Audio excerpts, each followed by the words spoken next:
All right, so for those of you watching this video, you see that today is a day where you get to flex your creativity a little bit and you get to write some poetry. I usually find with this lesson, well, I get surprised quite often by how great some of the poetry is that I see from some of you guys.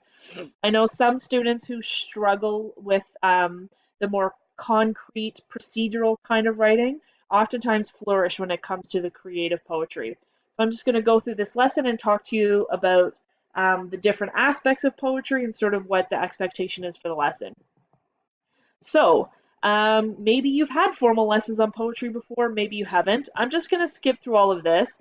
You can read it on your own, but it's basically talking about why poetry is so important, why we continue to go back to it, after, hundreds and thousands of years.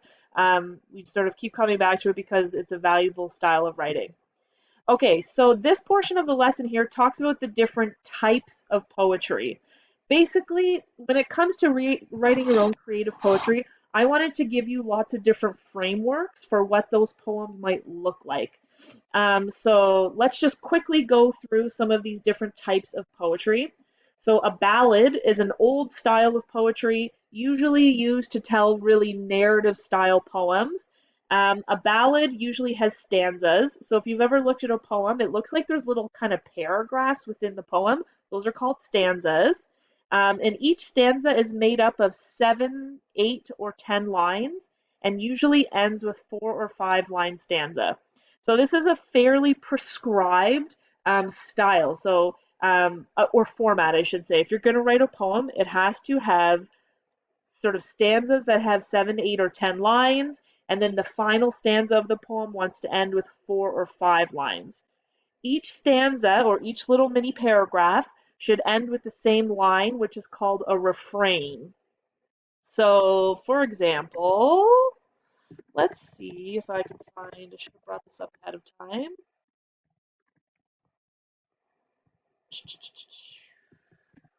Okay. Oh, cookies. Stop it. Okay, so this is The Wasteland by T.S. Eliot, really famous English writer. So you can see here, these are all of the little stanzas that he has. And let's see. I'm trying to look for the refrain. And it's not obvious. Maybe this is not a great example. I'm going to go find another one. These aren't even ballads. Wah, wah.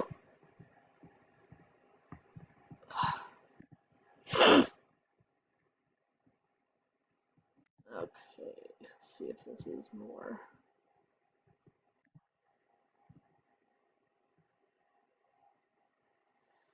Uh, uh, uh, uh.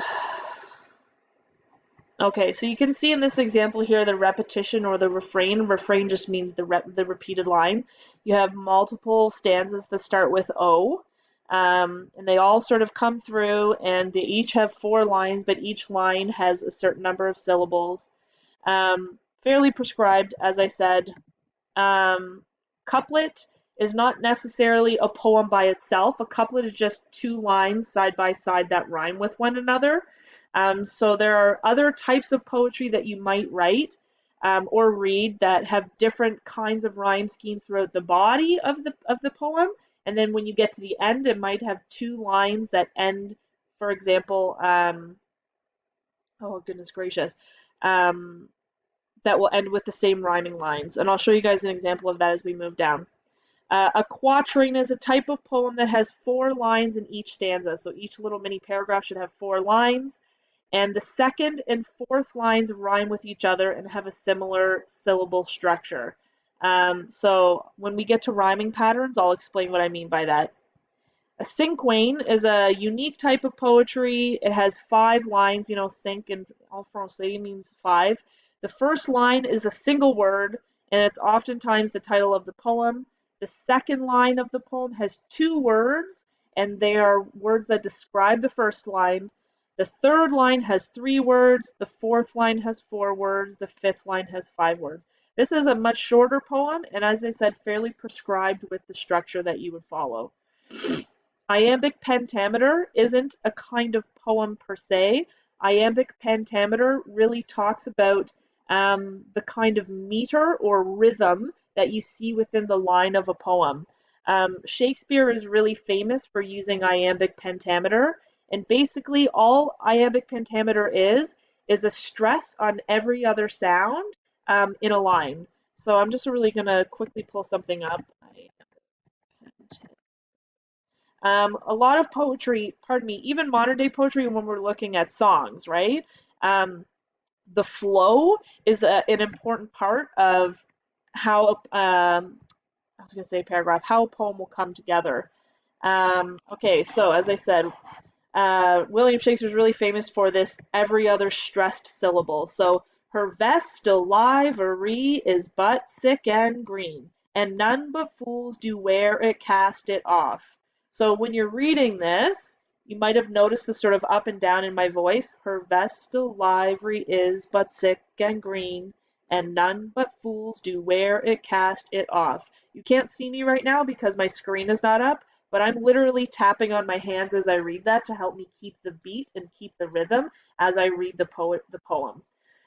When we're writing poetry, I mean, you can be creative for sure, but the meter or the rhyme and the cadence, the up and downs of your voice are important when it comes to poetry. If you have one line that has lots of syllables and is super long, and the next line doesn't have like an equal amount of syllables, if it feels like it's weighted or distributed unevenly with the syllables, then it doesn't really feel right as a reader. You want to have flow and you want to have meter as you are reading your poem.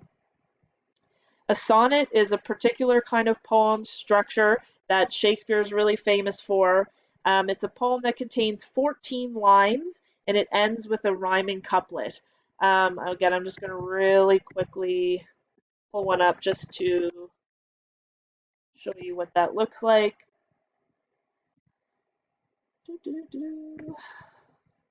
Okay, so 14 lines, right? 1, 2, 3, 4, 5, 6, 7, 8, 9, 10, 11, 12, 13, 14. You'll notice in these last two lines here, they're both they rhyme, right? So pity the world or else this glutton be to eat the world's due by graven thee. So one special thing is that again, those final two lines of those 14 lines in the sonnet have to be a rhyming couplet. So structurally, that's kind of one of the main things with that particular type of poem. Haiku is really short as well. So this is a very structured style of poetry. Starts in Japan. It doesn't have to rhyme. In fact, it doesn't usually rhyme at all. And it contains three lines. So literally, it's like the shortest poem you can write. There's three lines. The first line has to have 5 syllables. The second line has to have 7 syllables. The third line has to go back to 5 syllables. Usually haikus are written about naturey kind of things, like if you want to describe the beauty of a field or whatever, you might want to use a haiku.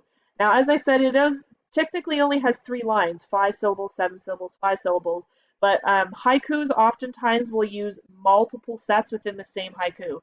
So I'm going to show you what I mean here.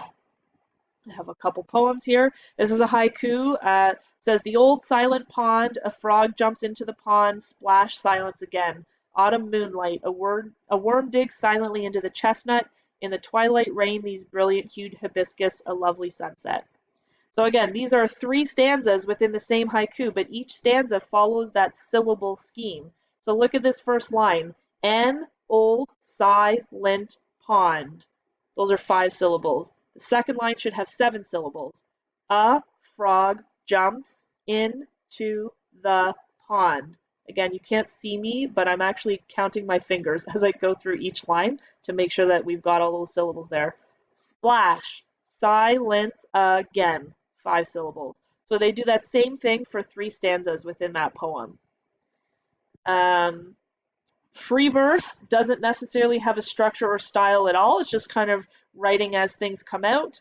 Limerick is, you probably have heard these before, witty and oftentimes vulgar kind of poem, which is short. It has 5 lines in a stanza. The first, second, and fifth line have the same metrical structure, meaning the same number of beats in each line, the same syllables, and they rhyme with each other. So let's see if I can find a clean limerick here. So oftentimes they talk about fairly terrible, like naughty language they use. Um, let's see. Okay, a certain young fellow named Beebe wished to wed a woman named Phoebe, but he said I must see what the clerical fee be before Phoebe by Phoebe Beebe. Oh, this is a terrible one. Ugh. Let's try the second one. There was a young man so benighted, he never knew when he was slighted. He would go to a party and eat just as hearty as if he'd been really invited. That rhyming scheme might sound familiar to you. I think we see limericks oftentimes in pop culture. It's a really joking type of poem, really lighthearted.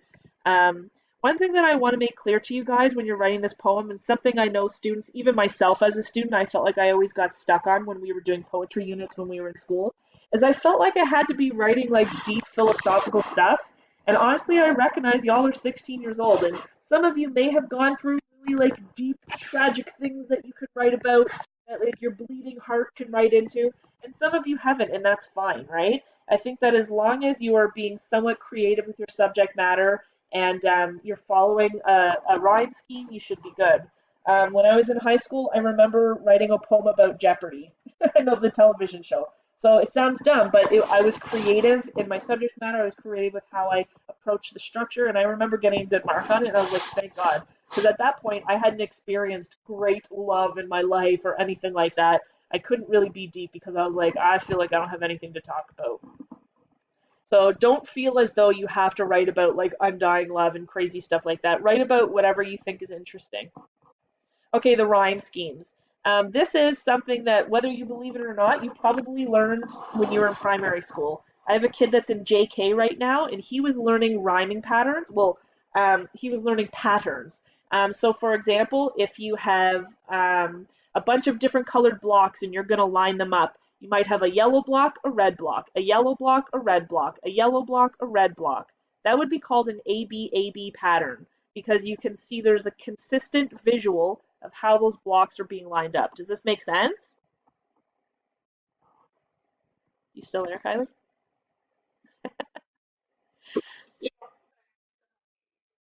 Okay. So an ABC pattern would be the first line of the poem ends in one type of rhyme. The second line ends in another letter. You know what? I'm gonna bring up an actual example for you.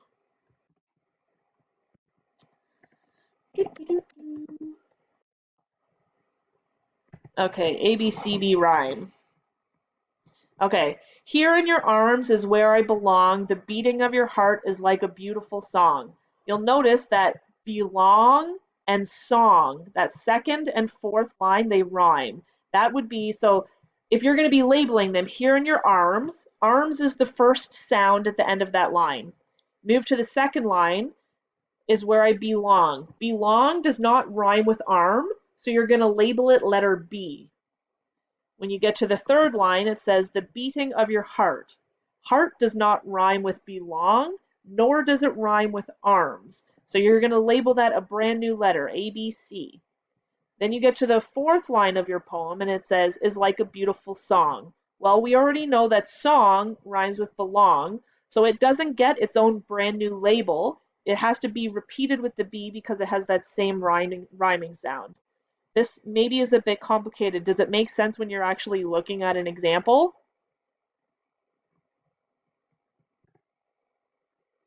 Okay, so that would be an ABCB pattern.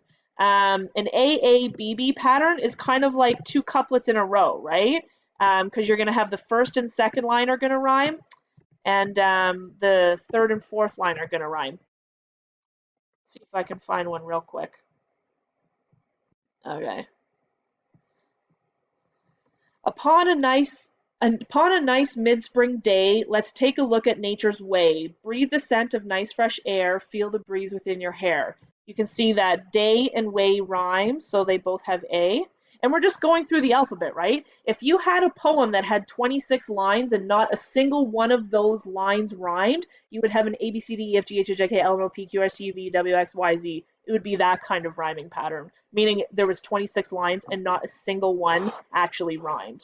So you just go through each line, and each line gets assigned a new letter of the alphabet if it doesn't already have a rhyme later on or previously in that poem. This is a 15-minute long video, and I only get 15 minutes for